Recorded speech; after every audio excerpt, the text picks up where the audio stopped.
हरे कृष्णा। आप सभी भक्तों का हार्दिक स्वागत है आज के बहुत ही interesting session does God exist में। तो ये जो जर्नी हमने शुरू करी थी पिछले हफ्ते आनंद की खोज के साथ, और अभी हम लोग इसके दूसरे पड़ाव पर पहुंच गए हैं जिसका नाम है क्या भगवान रियली हैं, डज गॉड रियली एग्जिस्ट। तो थोड़ा सा हम पुराने सेशन को एक बार रिकैप करेंगे और फिर नए सेशन की तरफ चलेंगे। तो अगर आप DYS1 सेशन देखेंगे जिसका नाम था आनंद की खोज, उसमें हमने डिस्कस किया importance of human form of life, मनुष्य जीवन के जो हमें मनुष्य जीवन प्राप्त हुआ है उसकी क्या इम्पोर्टेंस है, जिसमें हमने डिस्कस किया आहार निद्रा भय मैथुनम सामान्य मेतद पशुभिर नरानाम, यानी कि eating meeting sleeping and defending, खाना पीना सोना और बच्चे पैदा करना, ये कॉमन है किसमें, मनुष्य में और पशु में। और फिर लेटर ऑन हमने श्लोका का नेक्स्ट पार्ट डिस्कस किया धर्मो ही तेषाम अधिको विशेषो धर्मेन हीना पशुभिः समाना। तो जो धर्म है वो धर्म ही मनुष्य को अलग बनाता है, यूनिक बनाता है, और धर्मेन हीना पशुभिः समाना। जो मनुष्य धर्म से हीन है, धर्म से विहीन है, धर्म का पालन नहीं करता है अपने जीवन में, वो पशु के ही समान है, जिसका हमने एग्जाम्पल दिया था 2-legged एनिमल वाला। तो इस तरह से हमने importance of human form of life को समझने का प्रयास किया आनंद की खोज वाले सेशन में। और फिर हमने ये भी देखा था कि हम कॉन्टिन्यूसली हमारा एंडेवर रहता है, हम आनंद की खोज करना चाहते हैं, आनंद को ढूंढना चाहते हैं, सुख प्राप्त करना चाहते हैं अपने जीवन में, परंतु ये सुख हमें मिल नहीं पाता। बार बार हम सुख की खोज में कुछ नई नई एक्टिविटीज़ करते हैं और फिर से हमारे जीवन में दुख ही आ जाता है। तो अगर इसको एनालाइज करा तो हमने पिछली बार देखा था, तो हमारे और आनंद के बीच में या हमारे और हमारे सुख के बीच में कुछ ऐसा आ जाता है जो हमें आनंद तक पहुंचने नहीं देता। और हमने डिस्कस किया था कि वो क्या है, वह है हमारे जीवन की प्रॉब्लम्स। हमारे जीवन में जो कठिनाइयाँ आती हैं वो हमें आनंद या सुख तक पहुंचने नहीं देती। तो प्रॉब्लम्स को हमने डिस्कस किया था डिटेल में। 2 तरह की प्रॉब्लम्स होती हैं, रियल प्रॉब्लम्स और रिलेटिव प्रॉब्लम्स। रियल प्रॉब्लम्स हमने डिस्कस की थी जन्म मृत्यु जरा व्याधि, यानी कि birth old age disease and death. और उसके अलावा रिलेटिव प्रॉब्लम्स में इन चारों के अलावा जितनी भी प्रॉब्लम्स हमारे जीवन में आती हैं वो सब रिलेटिव प्रॉब्लम्स हैं। तो जन्म मृत्यु जरा व्याधि और इसके अलावा बाकी के रिलेटिव प्रॉब्लम्स। और इसके अलावा हमने 3 क्लेश और डिस्कस किए थे, जो थे आदि आत्मिक क्लेश, आदि भौतिक क्लेश और आदि दैविक क्लेश। आदि भौतिक क्लेश हमें दूसरे जीवों के द्वारा दिया जाता है, आदि आत्मिक क्लेश हमें मन तथा शरीर के द्वारा दिया जाता है, और आदि दैविक क्लेश जो हमें देवी देवताओं या प्रकृति के द्वारा दिया जाता है। तो ये 7 प्रकार के टोटल प्रॉब्लम्स हमारे जीवन में आती हैं जो हमें सुख तक नहीं पहुंचने देती। और फिर हमने लास्ट में ये भी देखा था कि मटेरियल एडवांसमेंट हम जितना भी कर लें, हम सोचते हैं हम नए नए आविष्कार करके अपनी प्रॉब्लम्स को सॉल्व कर लेंगे, परंतु उससे नई तरह की प्रॉब्लम पैदा हो जाती है। तो मटेरियल एडवांसमेंट करने से कोई परमानेंट सॉल्यूशन नहीं मिलता है। और हमारी जो ये सर्च फॉर हैप्पीनेस या आनंद की खोज की जो जर्नी है वो कॉन्टिन्यूस चलती रहती है। तो लास्ट टाइम हमने लास्ट में डिस्कस किया था कि यदि हम अपनी प्रॉब्लम्स का सॉल्यूशन चाहते हैं तो वो प्रॉब्लम्स का सॉल्यूशन हमें कहाँ मिलेगा। तो जिस प्रकार मैंने एग्जांपल दिया था, जिस प्रकार एक लैपटॉप में ख़राबी आ जाए तो हम उस लैपटॉप के सर्विस सेंटर लेके जाते हैं उस लैपटॉप को ठीक करवाने के लिए, कि किसी प्रकार से वो लैपटॉप ठीक प्रकार से सही हो जाए। और हमें विश्वास होता है कि जिस सर्विस सेंटर में लेके गए हैं, क्योंकि वो उसी कंपनी का सर्विस सेंटर है जिस कंपनी का लैपटॉप है, तो वो उसको ठीक प्रकार से देखकर बिल्कुल ठीक कर देंगे।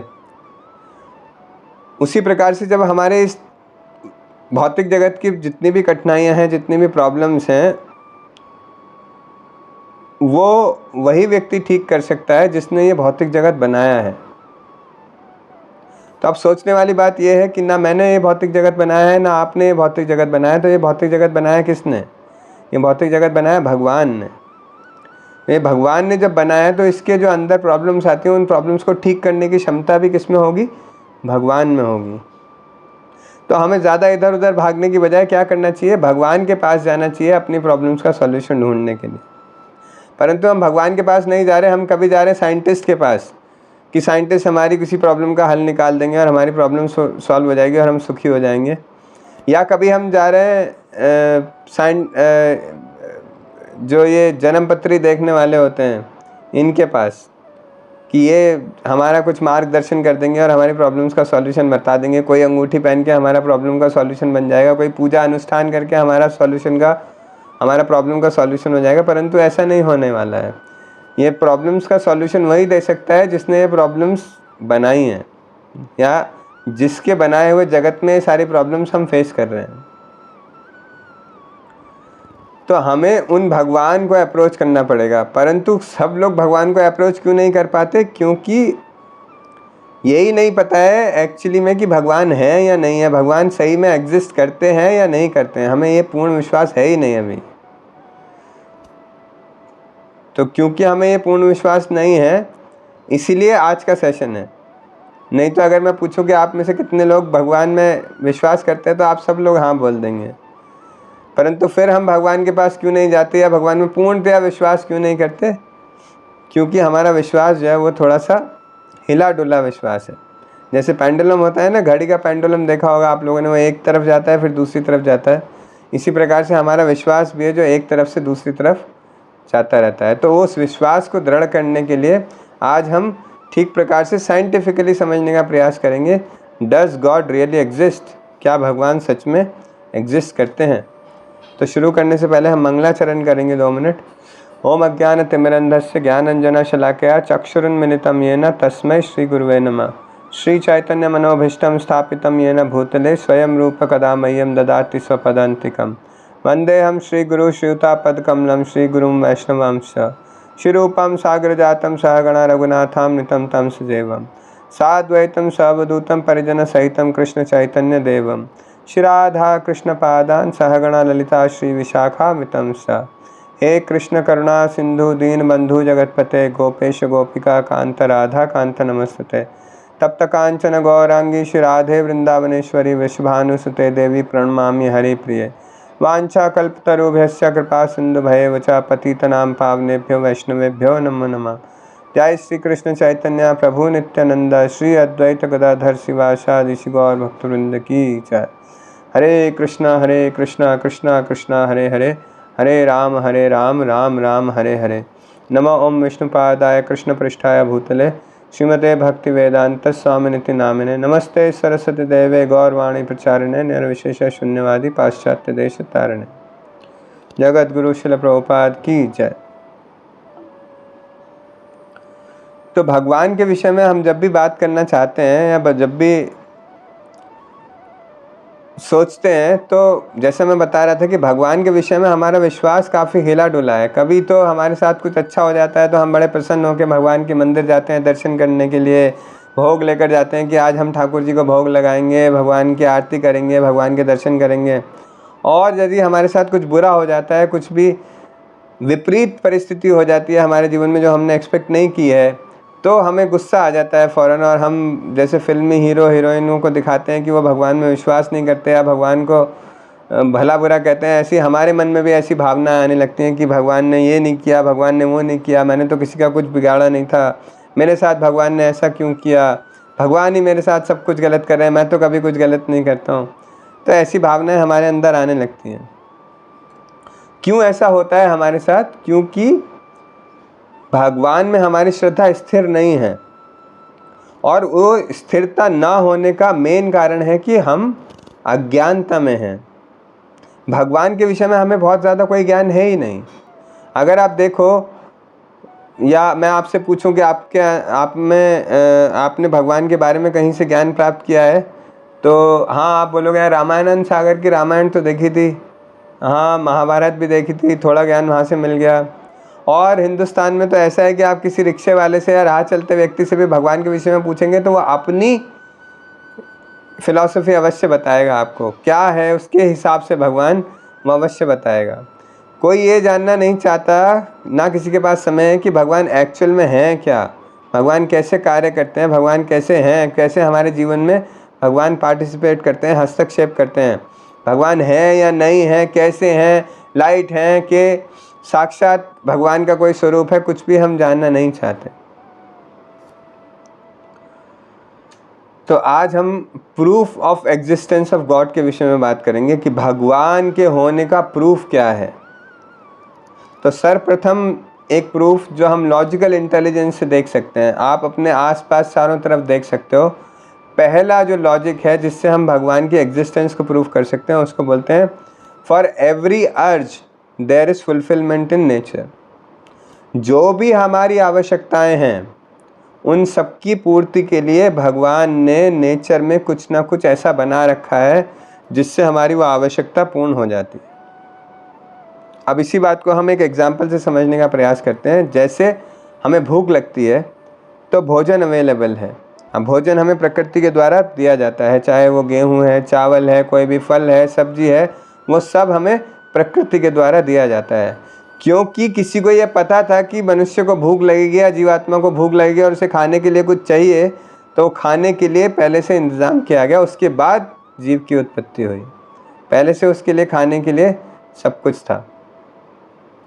जब कोई एक नवजात शिशु अपनी माता के गर्भ से पैदा होता है तो माता के गर्भ से पैदा होने से पहले ही उसकी माता के स्तन में दूध आना आरंभ हो जाता है, क्योंकि ये पता है प्रकृति को और प्रकृति चलाने वाले को कि इस शिशु को दूध की, माता के दूध की आवश्यकता पड़ेगी।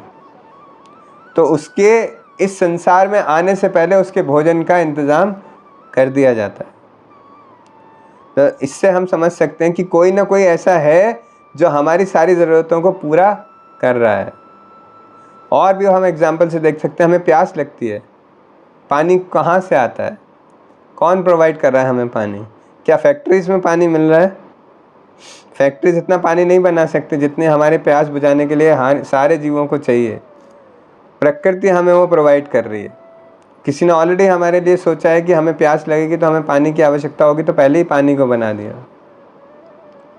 और इसी प्रकार से जितनी भी हमारी आवश्यकता हैं वो सब मेल्स को फीमेल की आवश्यकता है, फीमेल को मेल्स की आवश्यकता है, जो भी हमारे फिजिकल हमारी डिमांड्स हैं उन सबको पूरा करने के लिए प्रकृति ने सारा इंतज़ाम करके रखा हुआ है। तो for every urge there is fulfilment in nature. हमारी हर आवश्यकता के लिए फुलफिलमेंट है इस प्रकृति में, और इस प्रकृति में प्रकृति को बनाने वाले ने वो सब इंतज़ाम करके रखा है। इससे हम समझ सकते हैं कि भगवान की एग्जिस्टेंस है। और हम देख सकते हैं, अगर थोड़ा आगे चलें तो हम बहुत सारी सुंदर सुंदर चीज़ें देखते हैं आसपास। जैसे सुंदर सुंदर फूल देखते हैं, गुलाब का फूल देखिए, कमल का फूल देखिए।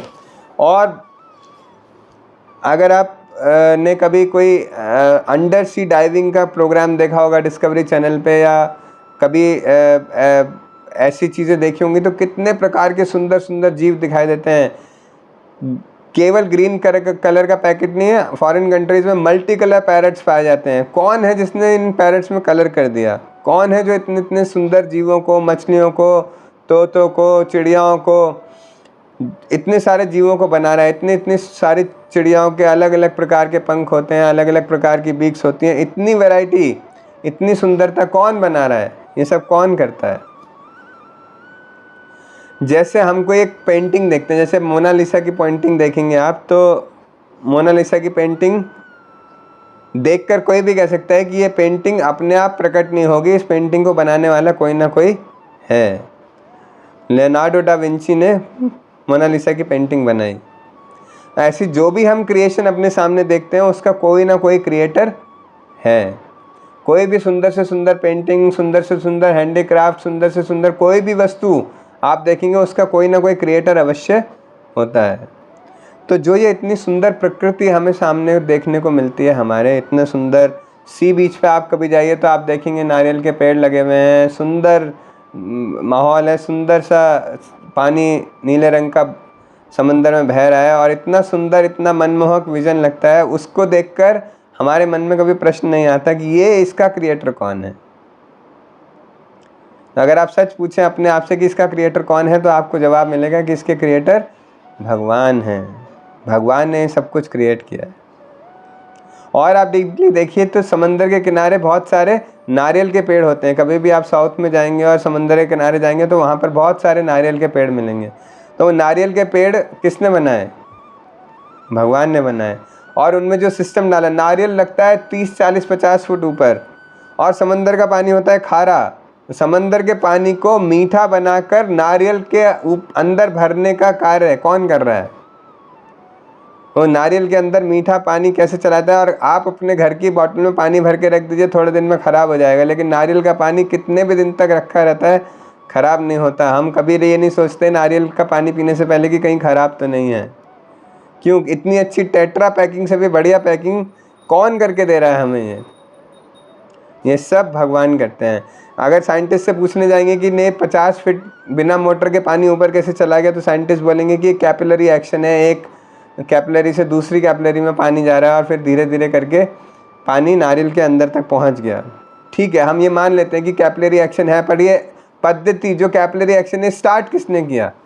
कौन है इसके पीछे जो जिसने ये सिस्टम बनाया और इसको स्टार्ट किया? ये सब करने वाले भगवान हैं। तो अगर हम कहीं भी देखें तो हमें भगवान दिखाई देंगे।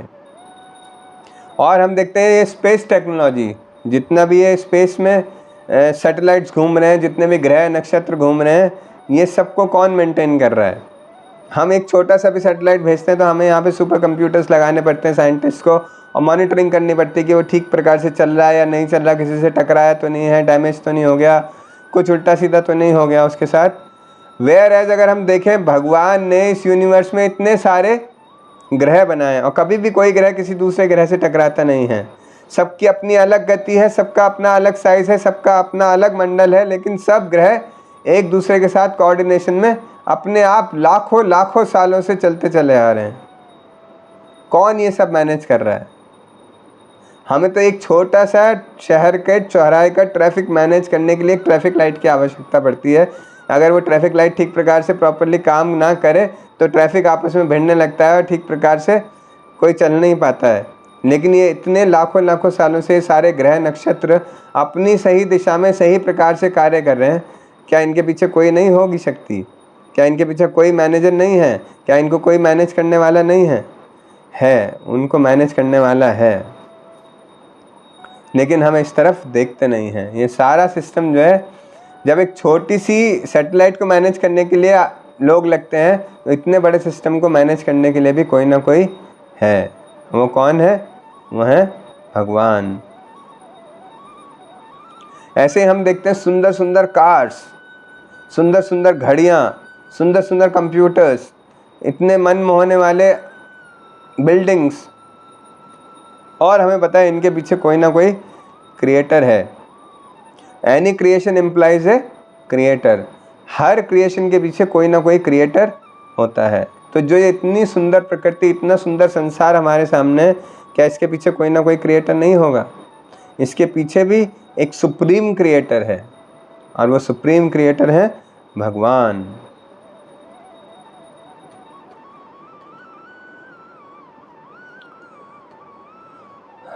तो प्रकृति के विषय में कुछ साइंटिस्ट क्या कहते हैं, मैं उन साइंटिस्ट की कोट पढ़ना चाहता हूँ।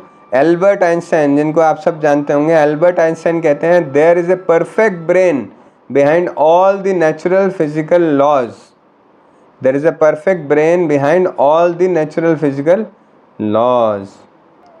कैल्विन जो इतने बड़े साइंटिस्ट थे, उन्होंने बोला, if you think strongly enough you will be forced by science to believe in God.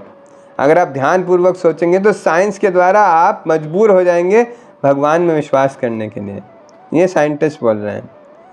Newton को तो आप सब जानते होंगे, न्यूटन का लॉ तो सबने पढ़ा है, देखा भी है। न्यूटन क्या कहते हैं? This most beautiful system of the sun, planets and comets could only proceed from the counsel and domain of an intelligent and powerful being. This being governs all things not as a soul of the world but as the Lord over all, and on account of his dominion he is to be called Lord, God, universal ruler. Newton खुद कह रहे हैं कि ये सब जो हमारे आसपास दिख रहा है, ये सबको कोई गवर्न करने वाला रूलर है, कोई गॉड है, और उसको हमें यूनिवर्सल रूलर एक्सेप्ट करना चाहिए। तो look at the ground reality. अब सच में क्या है हो रहा है वो भी देखते हैं हम। कोई हमें देखते हैं, हम देखते हैं कोई तो बहुत सुंदर है, स्वस्थ शरीर का है, और कोई देखते हैं बहुत कुरूप है, या कोई बहुत स्वस्थ शरीर का नहीं है। या हम देखते हैं कुछ बच्चे तो बड़े रिच फैमिली में पैदा हुए, born with the silver spoon, लेकिन कुछ लोग ऐसे हैं जो पूरी लाइफ स्ट्रगल करते रहते हैं थोड़ा सा भी फाइनेंशियली स्टेबल होने के लिए। कोई तो इतना पढ़ने लिखने का अपॉर्चुनिटी मिलती है, मौका मिलता है कि वो पढ़ लिख के डॉक्टर, इंजीनियर, बड़े बड़े पोस्ट पे बन जाते हैं, लेकिन कोई पूरा जीवन वजन उठा उठा के मजदूरी कर कर के बिता देता है। किसी के घर में इतना खाना है कि वो वेस्ट कर रहा है तब भी उसको परवाह नहीं है, और कुछ परिवार ऐसे हैं जिनको 2 वक्त की रोटी भी नसीब नहीं हो रही है। कौन डिसाइड कर रहा है ये? कौन डिसाइड कर रहा है कि कौन कुरूप बनेगा और कौन हैंडसम बनेगा?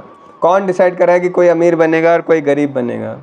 कौन डिसाइड कर रहा है कि कोई फैमिली तो ऐसी होगी जिसके पास पैसे की कोई कमी नहीं है, ऐशो आराम की कोई कमी नहीं है, परंतु कोई फैमिली ऐसी भी होगी जिसको 2 वक्त की रोटी भी नसीब नहीं होगी? कौन डिसाइड कर रहा है ये सब? हम लोग सोचते हैं हम सब डिसाइड कर रहे हैं, और हम लोग कुछ भी चीज़ें डिसाइड करते भी हैं। जैसे अपनी जॉब हम डिसाइड कर सकते हैं, हम कहाँ काम करना चाहते हैं, किस कंपनी में काम करना चाहते हैं, किस वर्क प्रोफाइल में काम करना चाहते हैं, किस सैलरी पे काम करना चाहते हैं, दैट वी कैन डिसाइड। और हम क्या डिसाइड कर सकते हैं? अपना वाइफ और हस्बैंड डिसाइड कर सकते हैं कि मैं किस लड़की से विवाह करना चाहता हूँ या किस लड़के से विवाह करना चाहती हूँ, ये भी हम डिसाइड कर सकते हैं। और क्या हम डिसाइड कर सकते हैं मैं कैसा घर लेना चाहता हूँ, फ्लैट में रहना चाहता हूँ या घर में रहना चाहता हूँ, या मैं कैसी कार लेना चाहता हूँ, छोटी कार लेना चाहता हूँ, बड़ी कार लेना चाहता हूँ, मैं कैसी कार लेना चाहता हूँ, वो हम डिसाइड कर सकते हैं। और बहुत सारी ऐसी चीज़ें हैं जो हम डिसाइड कर सकते हैं। मैं आज क्या खाना चाहता हूँ, क्या नहीं खाना चाहता, मैं आज कौन से कपड़े पहनना चाहता हूँ, कौन से नहीं पहनना चाहता, बहुत सारी चीज़ें हम डिसाइड कर सकते हैं। तो हम इस भ्रम में आ जाते हैं, हमें लगता है सब कुछ हम ही डिसाइड कर रहे हैं, परंतु ऐसा नहीं है। सब कुछ हम डिसाइड नहीं करें, ऐसी बहुत सारी चीज़ें हैं जो हम डिसाइड नहीं कर सकते। जैसे हमारे पेरेंट्स।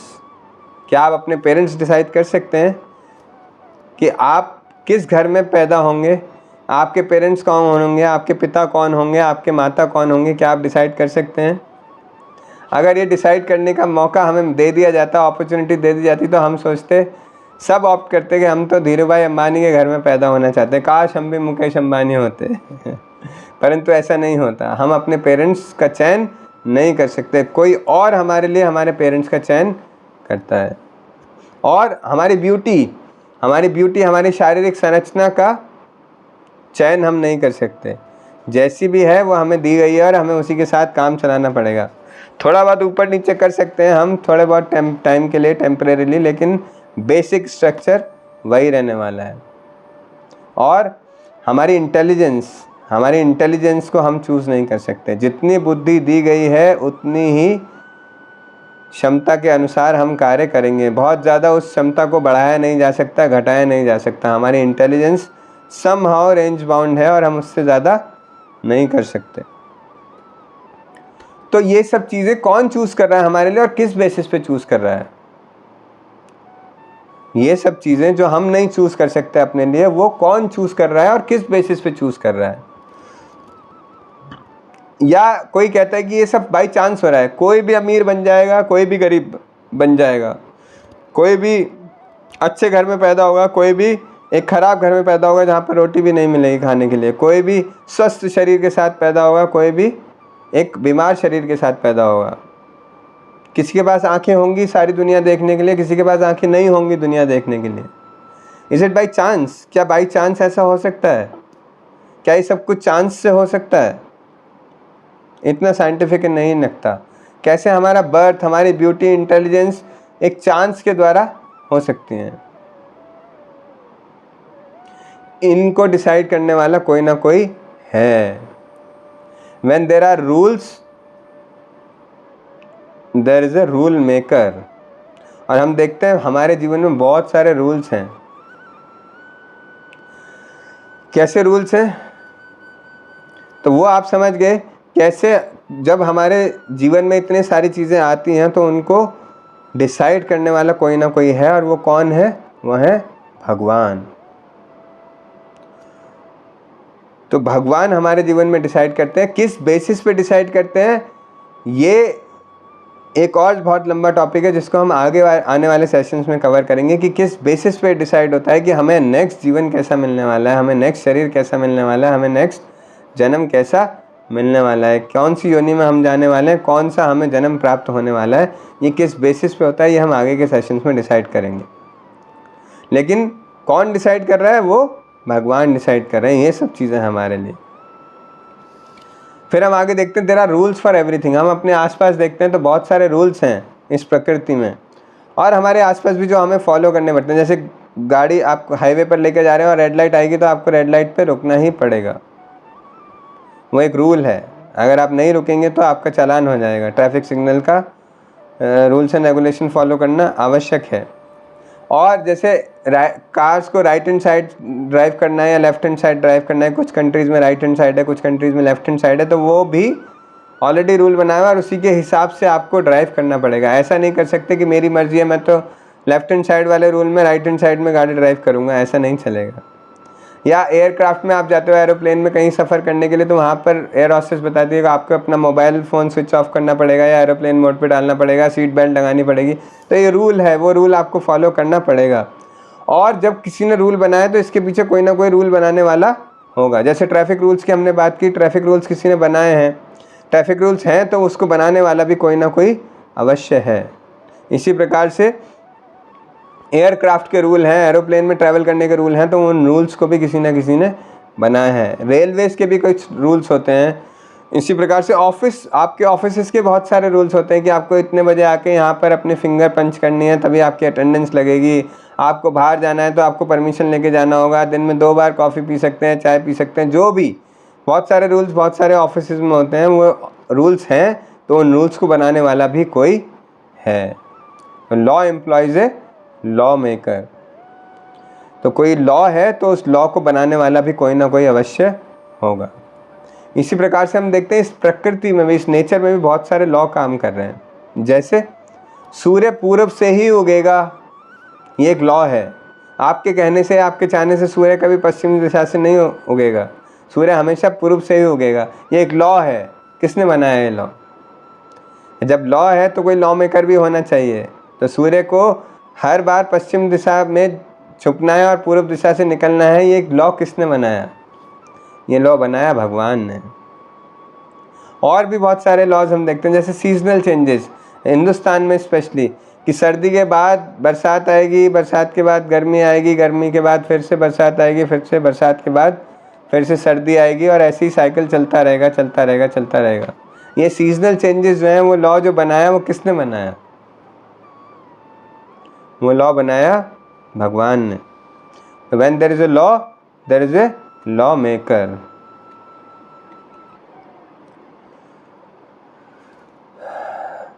तो कुछ लोग बोलते हैं ठीक है भगवान तो ये सब काम कर रहे हैं, परंतु भगवान कहाँ से आए? भगवान की उत्पत्ति कहाँ से हुई? वेयर डिड भगवान come from? Where did God come from? तो ब्रह्म संहिता में लिखा है, अनादिर आदिर गोविंद सर्व कारण कारणम। तो जो गोविंद हैं वो, उनका कोई बिगनिंग नहीं है, कोई आदि नहीं है, और उनका कोई अंत भी नहीं है। अनादि आदिर गोविंद सर्व कारण कारणम। जितने भी कार्य हम होते हुए देख रहे हैं, उन सब कार्यों का कारण जो है वो भगवान गोविंद हैं। He is the beginning, for he is the beginning of everything, he is the ultimate cause of all causes. तो यहाँ पर हमने देखा proof of existence of God. Proof of existence of God में हमने 3 चीज़ देखी। For every urge there is fulfilment in nature, कि हमारी हर आवश्यकता के लिए प्रकृति में उसकी भरपाई करने के लिए, उसको पूरा करने के लिए अवेलेबिलिटी है। देन हमने सेकंड देखा, every creation implies a creator. तो अगर कुछ भी बनता है या हमें दिखता है तो उसको क्रिएट करने वाला कोई ना कोई होगा। और जो हम इतनी सारी चीज़ें देखते हैं उसको क्रिएट करने वाले कौन है? उसको क्रिएट करने वाले हैं भगवान। एंड फिर थर्ड हमने देखा, लॉ एम्प्लॉयज ए लॉ मेकर। अगर कोई लॉ है तो उस लॉ को बनाने वाला भी कोई ना कोई होगा, और वो लॉ मेकर हैं भगवान। तो भगवान है सुप्रीम क्रिएटर, क्योंकि सब कुछ वो क्रिएट करते हैं, और भगवान है सुप्रीम कंट्रोलर। क्यों कंट्रोलर? क्योंकि जो क्रिएटर है वही कंट्रोल कर सकता है। जिसने क्रिएट किया है उसको ही पता है वो कैसे चलेगा। तो भगवान सुप्रीम कंट्रोलर भी हैं। हम छोटे मोटे कंट्रोलर हैं। हम अपने घर में बैठ के थोड़ा कंट्रोल करने का प्रयास करते हैं, थोड़ा टीवी को कंट्रोल कर लेते हैं, थोड़ा एसी के टेम्परेचर को कंट्रोल कर लेते हैं, तो थोड़ा बहुत कंट्रोल हम कर सकते हैं। लेकिन सुप्रीमली कंट्रोलर कौन है? जो सब पूरे संसार की हर वस्तु को, हर चीज़ को, हर सिचुएशन को कंट्रोल कर रहे हैं, वह हैं परम भगवान। और भगवान सुप्रीम प्रोपराइटर भी हैं। भगवान का ही सब कुछ है, हमारा कुछ भी नहीं है। हम देखते हैं बहुत सारे भाई भाई आपस में झगड़ा करते हैं, छोटे से घर के लिए, छोटी सी लैंड के लिए। बहुत सारे लोग प्रॉपर्टी के लिए झगड़ा करते हैं। कोर्ट में हज़ारों केसेस लगे हुए हैं प्रॉपर्टी के लिए कि ये मेरी है, ये मेरी है, और आपस में झगड़ा कर रहे हैं। एक्चुअली देखा जाए तो ये किसी की भी नहीं है। इसके ओरिजिनल प्रोपराइटर कौन है? वह है भगवान। क्यों? क्योंकि ये प्रॉपर्टी मेरे आने से पहले भी यहीं थी और मेरे यहाँ से चले जाने के बाद भी यहीं रहने वाली है। ना मैं प्रॉपर्टी को लेके आया था और ना मैं प्रॉपर्टी को लेके जा सकता हूँ। बस थोड़े समय के लिए मुझे यूज़ करने के लिए वो प्रॉपर्टी दी जाती है, और हमें इस बात से भ्रमित हो जाते हैं कि ये मेरी प्रॉपर्टी है, ये तेरी प्रॉपर्टी है, ये उसका है, ये मेरा है। ये सब कुछ भगवान का है। भगवान इज़ द सुप्रीम प्रोपराइटर। और क्योंकि भगवान सुप्रीम प्रोपराइटर है और भगवान का ही सब कुछ है, तो भगवान सुप्रीम एन्जॉयर भी हैं। जिसकी वस्तु होगी वही एन्जॉय करेगा ना। अब अगर ये लैपटॉप मेरा है तो इस लैपटॉप को मैं ही एन्जॉय कर सकता हूँ। अगर ये फ़ोन आपका है तो आप इस फ़ोन को आप ही एन्जॉय कर सकते हो। तो जिसका है वही एन्जॉय करेगा। तो भगवान इज़ सुप्रीम क्रिएटर, भगवान इज़ सुप्रीम कंट्रोलर, भगवान इज़ सुप्रीम प्रोपराइटर एंड भगवान इज़ सुप्रीम एन्जॉयर। तो भगवान ये सारी काम करते हैं। तो कुछ लोग कह सकते हैं चलो आपने इतने सारे लॉजिक दे दिए, साइंटिफिक लॉजिक दे दिए, तो हम मान लेते हैं कि भगवान हैं। लेकिन हम पूरी तरह से तो तभी मानेंगे जब आप हमें भगवान को दिखा सकते हैं। Can you show me God? अगर आप मुझे भगवान दिखा देंगे तो मैं विश्वास कर लूँगा कि भगवान हैं। तो ये एक बड़ी फंडामेंटल मिस्टेक करते हैं, बड़ी एक मूर्खता की बात है।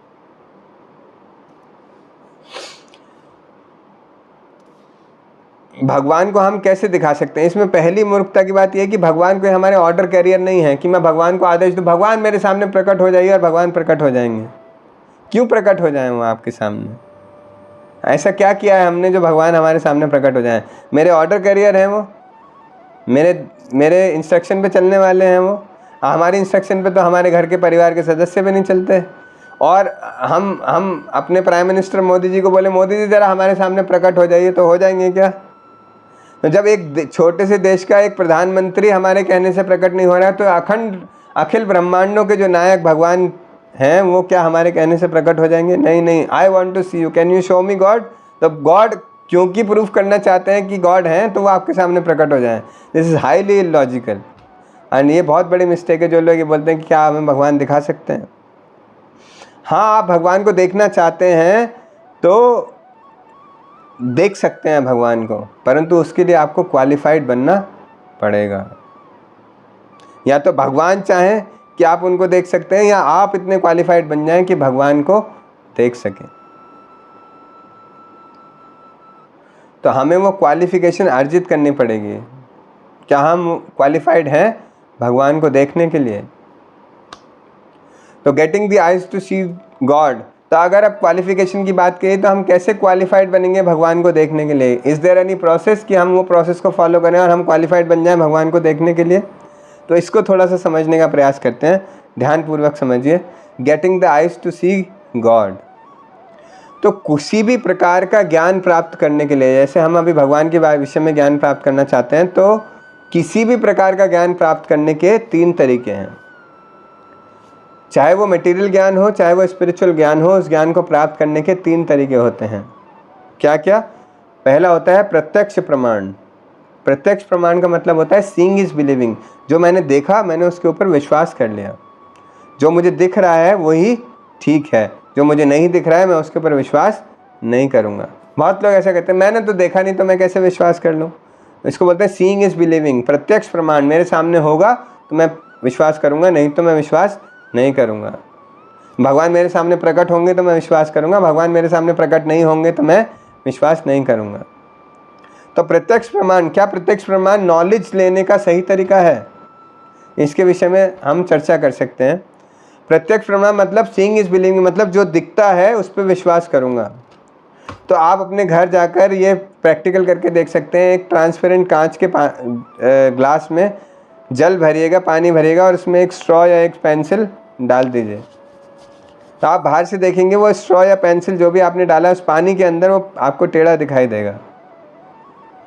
तो वो और बाहर निकालेंगे तो वो सीधा ही है, फिर अंदर डालेंगे तो फिर से वो टेढ़ा दिखाई देगा। एक्चुअली में वो स्ट्रॉ या पेंसिल टेढ़ा नहीं है, परंतु आपकी आंखें उन्हें टेढ़ा दिखा रही हैं।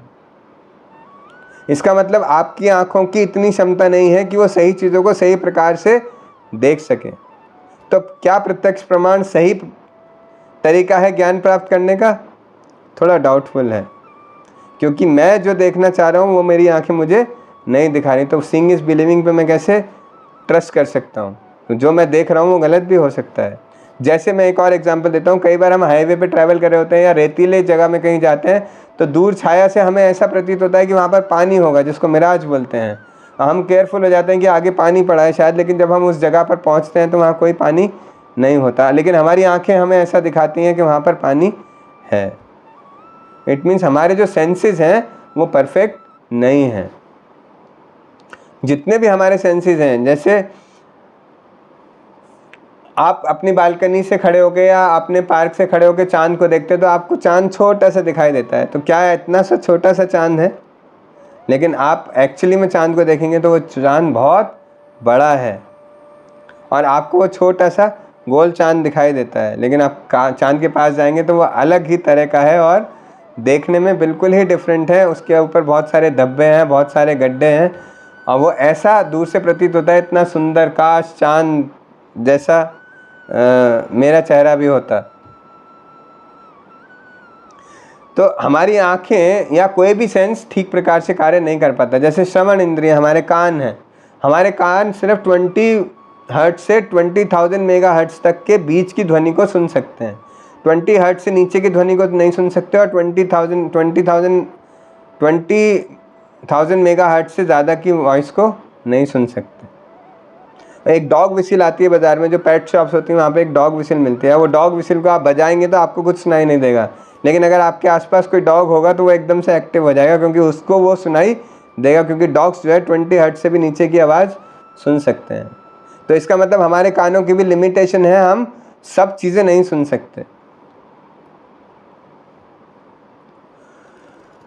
तो हम भगवान को इतने इनपरफेक्ट सेंसेस के साथ हम भगवान को कैसे देख सकते हैं? जो लोग कहते हैं भगवान को दिखाइए तो मैं विश्वास करूंगा, तो जो आपके सेंसेस ही इम्परफेक्ट हैं, हमारे सेंसेस ही इम्परफेक्ट हैं, वो ठीक चीज़ों को ठीक प्रकार से नहीं देख सकते। हम भगवान जो कि परफेक्ट हैं उनको ठीक प्रकार से कैसे देख पाएंगे? तो क्योंकि अब इसकी वजह से, क्योंकि हमारे पास इम्परफेक्ट सेंसेस हैं, इसकी वजह से हमारे पास बहुत सारे डिफेक्ट्स आ जाते हैं। स्पेशली इनको 4 डिफेक्ट्स बोला जाता है, 4 defects of human beings. We can not understand the absolute truth through our blunt material senses because of the following 4 defects. हम भगवान को पूर्ण रूप से नहीं समझ पाते या नहीं समझ सकते। क्यों? क्योंकि हर मनुष्य के अंदर ये 4 प्रकार के डिफेक्ट्स पाए जाते हैं। पहला डिफेक्ट क्या है कि हमारे सेंसेस इम्परफेक्ट हैं, जिसका मैंने अभी तक डिस्कशन किया। हमारे जितने भी सेंसेस हैं परसीव करने के, वो सब इम्परफेक्ट हैं और इम्परफेक्ट सेंसेस से हम भगवान जो कि परफेक्ट हैं उनको कैसे समझ सकते हैं? क्योंकि हमारे इम्परफेक्ट सेंसेस हैं तो क्या होता है, हम भ्रम में आ जाते हैं। जैसे मैंने अभी एग्जांपल दिया मिराज का या पेंसिल टेढ़ी का, तो हमें ठीक चीज़ें ठीक प्रकार से दिखती नहीं हैं तो हम भ्रम में आ जाते हैं। जब हम भ्रम में आ जाते हैं तो हम गलतियाँ कर बैठते हैं, कुछ ना कुछ मिस्टेक कर बैठते हैं।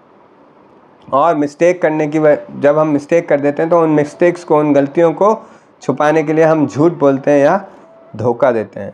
तो ये 4 प्रोपेंसिटीज़ हैं हर मनुष्य के अंदर, ये 4 दोष हैं हर मनुष्य के अंदर, जिसके कारण वो एब्सोल्यूट भगवान को नहीं देख सकते।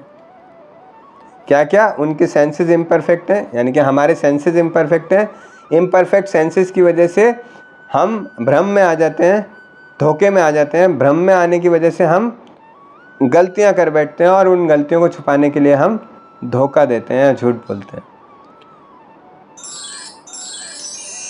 ओके, ये तो हुआ प्रत्यक्ष प्रमाण। तो मैंने बताया था कि 3 प्रकार से हम कोई भी ज्ञान ग्रहण कर सकते हैं। तो पहला था जिसमें से प्रत्यक्ष प्रमाण, मतलब प्रत्यक्ष प्रमाण थोड़ा डाउटफुल है। प्रत्यक्ष प्रमाण जरूरी नहीं है हमें सही प्रकार से ज्ञान दे सके, तो प्रत्यक्ष प्रमाण तो फेल हो गया।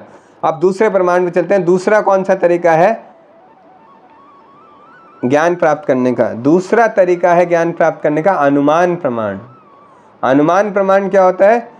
हाइपोथेसिस, कि हम अंदाज़ा लगाते हैं कि शायद ऐसा होगा, या सारा साइंस सारा मैथ्स जो है वो अनुमान के ऊपर ही बेस्ड है। अगर आप अपने बुक्स खोल के देखेंगे बचपन की, तो सारा मैथ्स में हम मानते हैं कि ये माना तो फिर उसका सॉल्यूशन आगे निकालेंगे, और साइंस भी ये मानती है कुछ और फिर उसके आगे का डेरिवेशन करती है। तो सारा साइंस और सारा मैथ्स जो है वो अनुमान प्रमाण के ऊपर हमें बताया जाता है। अनुमान प्रमाण होता है हाइपोथेसिस, फ्यूचर के विषय में कुछ हाइपोथेसिस, कुछ अंदाज़ा, अनुमान लगाना। तो क्या अनुमान प्रमाण ठीक प्रमाण है? तो एक बार क्या हुआ, एक बार एक हॉस्पिटल की कैंटीन में 4 डॉक्टर्स बैठ के खाना खा रहे थे, लंच कर रहे थे, और खिड़की के सहारे बैठे हुए थे। तो उन्होंने खिड़की से नीचे देखा, सड़क पे एक आदमी लंगड़ाता लंगड़ाता जा रहा है। जब वो लंगड़ाता लंगड़ाता चल रहा था तो एक डॉक्टर बोला कि ये व्यक्ति की ना जो पैर की बोन है, एंकल की बोन है, उस बोन में कुछ प्रॉब्लम है। जब एंकल की बोन में ये प्रॉब्लम होती है तब व्यक्ति इस प्रकार से लंगड़ा के चलता है। तो दूसरा व्यक्ति बोला नहीं, तेरे को कुछ ज़्यादा पता नहीं है। वो भी डॉक्टर था।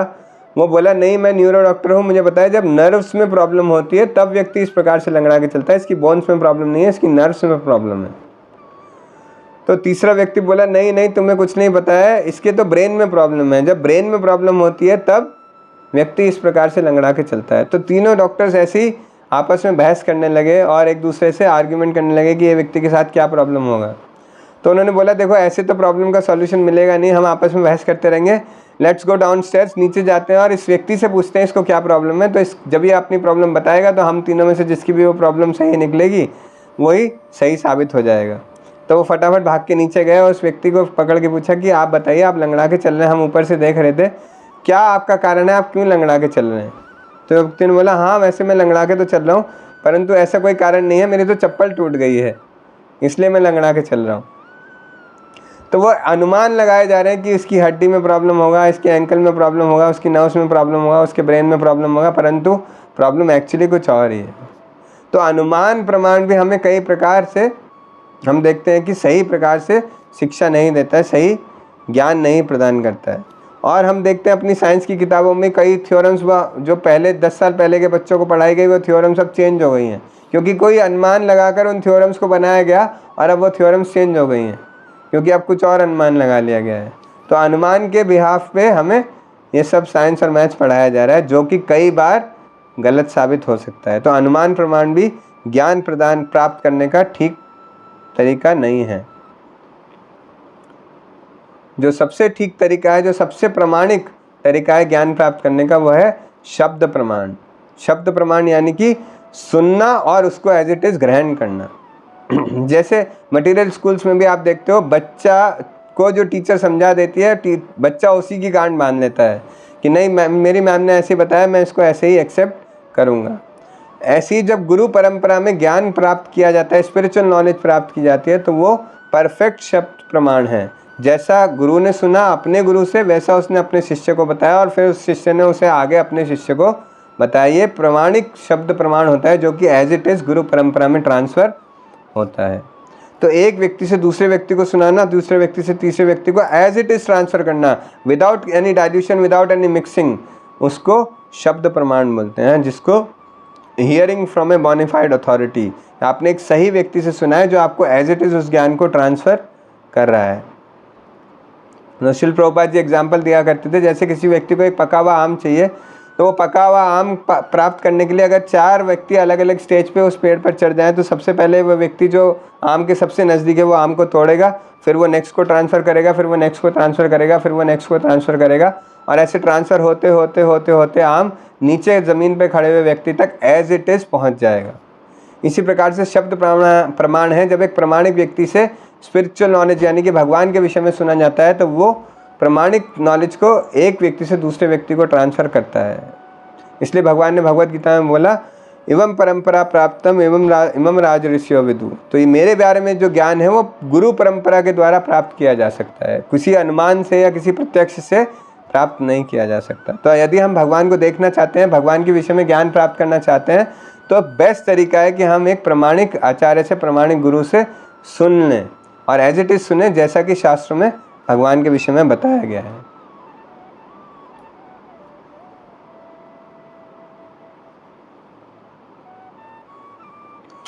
तो हम देख सकते हैं, अब इसको आगे समझने का प्रयास करेंगे तो जितनी भी मशीन्स आप खरीदते हैं, जैसे मोबाइल फ़ोन नया खरीद के लाते हैं या कैलकुलेटर नया खरीद के लाते हैं या लैपटॉप नया खरीद के लाते हैं या वॉशिंग मशीन नई खरीद के लाते हैं, तो कोई ना कोई एक ऐसी चीज़ है जो सब चीज़ों में कॉमन होती है। कुछ भी आप खरीद के लाएंगे तो वो वस्तु आपको अवश्य प्राप्त होगी उसके साथ, उसको बोलते हैं मैनुअल। कोई भी नई मशीन खरीद के लाएंगे, कोई भी नया मोबाइल खरीद के लाएंगे तो उसके साथ मैनुअल आता है और मैनुअल ये बताता है कि इस वस्तु को, इस मशीन को कैसे ठीक प्रकार से यूज़ करना है।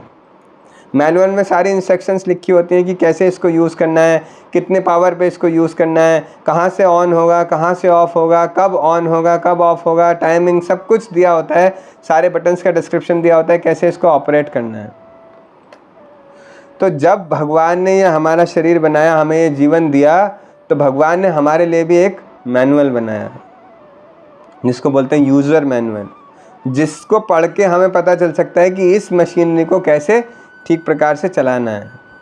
और वो मैनुअल है हमारे शास्त्र, हमारे वेदास, हमारे शास्त्र, भगवत गीता, भागवतम। ये शास्त्र हमें बताते हैं कि इस मशीनरी को ठीक प्रकार से कैसे चलाना है। तो अगर हम इन शास्त्रों को पढ़ेंगे, इन शास्त्रों को सुनेंगे, समझेंगे, तो हम ठीक प्रकार से भगवान को समझ सकते हैं, भगवान को देख सकते हैं। और Vedas as a source of information are authoritative. Vedas जो है वो अथॉरिटी हैं। जिस प्रकार से अगर किसी बच्चे से पूछा जाए कि उसके पिता कौन है और वो बच्चा नहीं जानता उसके पिता कौन है, तो उसके पास कौन अथॉरिटी है जो बताएगा कि उसके पिता कौन है? बेस्ट अथॉरिटी है उसकी माता। वो अपनी माता से जाके पूछेगा माता मेरे पिता कौन है, और जिसको भी माता बोलेगी कि आपके पिता हैं, उसी को पिता एक्सेप्ट करना पड़ेगा। जिस प्रकार से बच्चे के पिता कौन है इसकी अथॉरिटी है एक माता, उस प्रकार से भगवान कौन है, भगवान के विषय में सही प्रकार से ज्ञान प्रदान करने वाले हैं हमारे शास्त्र। हमारी शास्त्र माता की तरह हैं और वो हमें बताते हैं कि भगवान कौन है और भगवान तक कैसे पहुंचा जा सकता है, भगवान को कैसे अप्रोच किया जा सकता है, भगवान से कैसे अपने संबंध को वापस जोड़ा जा सकता है। और वेदास की दो क्वालिटीज़ होती हैं। Vedas are infallible, never disapproved. कभी भी उनका फॉल नहीं होता, कभी भी कोई इंस्ट्रक्शन उनकी गलत नहीं होती। Vedas are infallible. कभी भी पास्ट में ऐसा नहीं हुआ कि किसी भी वेद में, शास्त्र में लिखी हुई चीज़ गलत साबित हुई हो। और दूसरा उनकी क्वालिटीज़ होती है टाइम, टेस्ट ऑफ टाइम, यानी कि नेवर अमेंडेड। जैसे हमारे कॉन्स्टिट्यूशन को बने हुए अभी 50-60 साल हुए, लेकिन कई बार उसमें अमेंडमेंट हो चुका है। जैसे मैंने अभी साइंस के बुक्स का, मैथ्स की बुक्स का एग्जांपल दिया, हर साल कुछ ना कुछ उसमें अपडेशन हो जाता है, लेकिन शास्त्रों में कभी कोई अपडेशन की आवश्यकता नहीं पड़ती, क्योंकि वो इनफॉलेबल है, उनमें कभी कुछ गलती नहीं हो सकती। कभी भी ऐसा नहीं हुआ कि भगवत गीता के 700 श्लोकों में से 4 श्लोक एक्स्ट्रा आ गए, इन 4 श्लोकों को डिलीट कर दो, या ये भगवान ने गलत बोल दिया था, इसको अब ठीक कर लो, अपडेट कर लो। नहीं, शास्त्रों के साथ कभी भी ऐसा नहीं होता। शास्त्र आर नेवर अमेंडेड। तो हमें शास्त्रों में विश्वास करना चाहिए अगर हम भगवान को ठीक प्रकार से देखना चाहते हैं, ठीक प्रकार से समझना चाहते हैं। इसलिए भगवान भगवत गीता में कहते हैं यह शास्त्र विधिम उत्सर्जे वर्तते कामकारता न सिद्धिम अवापनोति न सुखम न परम गतिम। जो लोग शास्त्रों में विश्वास नहीं करते और अपने मन माने ढंग से कार्य करते हैं, ऐसे लोगों को ना कभी सुख प्राप्त होता है और ना ही कोई सिद्धि प्राप्त हो सकती है, ना ही कोई परम गति प्राप्त होती है। इसको और ठीक प्रकार से समझने के लिए हम देख सकते हैं वेदास प्रेडिक्ट करेक्टली। जो भी वेदास में लिखा हुआ है वो बिल्कुल एब्सोल्युटली ट्रू है। पहले भी ट्रू था, अभी भी ट्रू है और आगे आने वाले फ्यूचर में भी हमेशा ट्रू ही रहेगा। जैसे वेदास में आपने आज से 50 साल पहले साइंटिस्ट कहते थे कि अर्थ इज़ फ्लैट, एक तरफ से दूसरी तरफ तक अर्थ फ्लैट है। कभी किसी साइंटिस्ट ने ये नहीं बोला अर्थ इज़ राउंड। मतलब अब 50 साल पहले जब मिसाइल्स बन गए, रॉकेट्स बन गए और वो ऊपर जाके देखने लगे तो उन्हें अर्थ गोल दिखाई दी, तब उन्होंने एक्सेप्ट किया कि नहीं, अर्थ फ्लैट नहीं है, अर्थ राउंड है। और हमारा भूगोल शास्त्र तो कई हजार सालों से है। भूगोल शास्त्र, भूगोल ऑटोमेटिकली बताता है कि भू जो है वो गोल है, उसमें कोई रिसर्च करने की आवश्यकता नहीं थी, रॉकेट से ऊपर जाके देखने की आवश्यकता नहीं थी, सिर्फ शास्त्रों को एज इट इज़ आप एक्सेप्ट करने की आवश्यकता थी कि भू गोल है। तो पहले ही मान लेते तो इतना रिसर्च करके रॉकेट में ऊपर जाने की आवश्यकता नहीं पड़ती। और जैसे एक टेक्निक आती है सोनोग्राफी, जिसको बोलते हैं आजकल अल्ट्रासाउंड। अल्ट्रासाउंड से माता देख सकती है कि उसके गर्भ में बच्चे का डेवलपमेंट कैसा हो रहा है। तो लोग सोचते हैं जब तक अल्ट्रासाउंड नहीं आया था ये टेक्निक पता ही नहीं थी कि कैसे बच्चे का डेवलपमेंट होता है माता के गर्भ में। कितना बड़ा अचीवमेंट कर लिया साइंटिस्ट ने। परंतु अगर श्रीमद् भागवतम पढ़ेंगे 3rd कैंटो में कपिल देव मुनि अपनी माता देवहूति को बता रहे हैं कि बच्चे का एक एक दिन का डेवलपमेंट कैसे होता है, कब उसके नाखून डेवलप होते हैं, कब उसके बाल डेवलप होते हैं, कब उसकी आंखें डेवलप होती हैं, कब हाथ डेवलप होते हैं, कब पैर डेवलप होते हैं। सारा डिस्क्रिप्शन श्रीमद् भागवतम में लिखा हुआ है, टाइम बाय टाइम, कब कब कैसे कैसे बच्चे का माता के गर्भ में डेवलपमेंट होता है। तो अगर कोई श्रीमद् भागवतम पढ़ लेता तो सोनोग्राफी डेवलप करने की आवश्यकता ही नहीं थी, हमें पहले से ही पता होता कि बच्चे का डेवलपमेंट माता के गर्भ में कैसे होता है। तो सब कुछ हमारे वेद शास्त्रों में दिया हुआ है, परंतु हम अपने शास्त्रों की बजाय की तरफ देखने के बजाय इधर उधर साइंटिस्ट की तरफ देखते हैं, इधर उधर और ज्ञानी लोगों की तरफ देखने का प्रयास करते हैं, लेकिन शास्त्रों की तरफ देखने का प्रयास नहीं करते। वेयर एज शास्त्रों में हर चीज़ का सॉल्यूशन ऑलरेडी दिया हुआ है। एंड शास्त्रास प्रिडिक्ट करेक्टली, जो भी शास्त्र बोलते हैं वो बिल्कुल करेक्ट होता है। 5000 साल पहले श्रीमद् भागवतम में बुद्ध भगवान के लिए बारे में बताया गया कि गौतम बुद्ध आएंगे और कैसे प्रचार करेंगे अहिंसा का। तो श्रीमद् भागवतम के 1st कैंटो के 3rd चैप्टर के 24 श्लोक में बुद्ध भगवान के द्वारा के बारे में बताया गया है। आप चाहें तो ऑनलाइन चेक कर सकते हैं, भागवतम में चेक कर सकते हैं। उसमें बुद्ध भगवान के जिक्र है और बुद्ध भगवान के बारे में बताया गया और क्या वो प्रोपोगेट करेंगे आके ये भी बताया गया है। तो बुद्ध भगवान आए 2000 साल पहले, श्रीमद् भागवतम लिखी गई 5000 साल पहले। 5000 साल पहले किसको पता था बुद्ध भगवान आएंगे, लेकिन शास्त्रों में करेक्टली लिखा गया था बुद्ध भगवान आएंगे और वह आए भी। चंद्रगुप्त मौर्य के बारे में, चाणक्य पंडित के बारे में लिखा गया है कि वो मौर्य वंश के पुरोहित होंगे। श्रीमद् भागवतम के 12th कैंटो के 1st चैप्टर के 11th श्लोक में आप चाणक्य पंडित के बारे में इन्फॉर्मेशन प्राप्त कर सकते हैं। ऐसी प्रॉफिट मोहम्मद के बारे में इन्फॉर्मेशन है भविष्य पुराण में। ऐसी चैतन्य महाप्रभु की, भगवान स्वयं चैतन्य महाप्रभु का अवतार लेकर आएंगे और भक्ति मूवमेंट को आगे बढ़ाएंगे।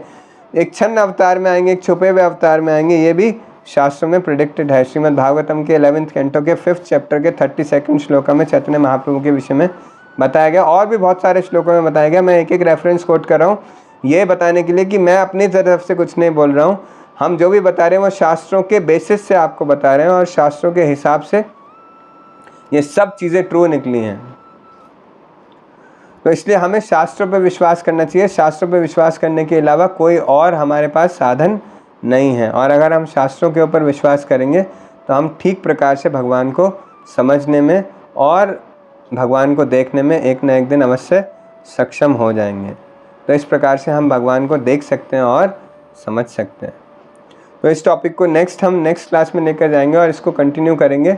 और नेक्स्ट टॉपिक बहुत ही इंटरेस्टिंग टॉपिक है जिसका टाइटल है वन गॉड और मैनी गॉड्स। तो कई बार ये प्रश्न आता है लोगों के मन में कि चलो भगवान है मान लिया, लेकिन फिर इतने सारे भगवान क्यों हैं, इतने सारे शास्त्र क्यों हैं, हमारे इतने सारे देवी देवता क्यों हैं, भगवान एक है या अनेक हैं, भगवान लाइट है या भगवान पर्सनल है, भगवान कोई देवी देवता है या भगवान का कोई अलग कैरेक्टर है, भगवान अलग है। कैसे इस चीज़ को समझे, जो इतना कन्फ्यूजन है उसको किस प्रकार से समझें। इसको ठीक प्रकार से समझने के लिए आपको नेक्स्ट सेशन अटेंड करना पड़ेगा जिसका टाइटल है वन गॉड और many gods. Thank you so much for bearing me. मुझे आशा है कि ये लेक्चर आप सबको कुछ ज्ञान बढ़ाने में हेल्प करेगा। अगर आपको कुछ क्वेरीज होते हैं तो आप क्वेश्चन पूछ सकते हैं और ऑनलाइन जो भक्त देख रहे हैं वो ऑनलाइन भी हमें अपने कमेंट्स या क्वेरीज भेज सकते हैं। Thank you so much. Jagat Guru Srila Prabhupada की जय। हरे कृष्ण।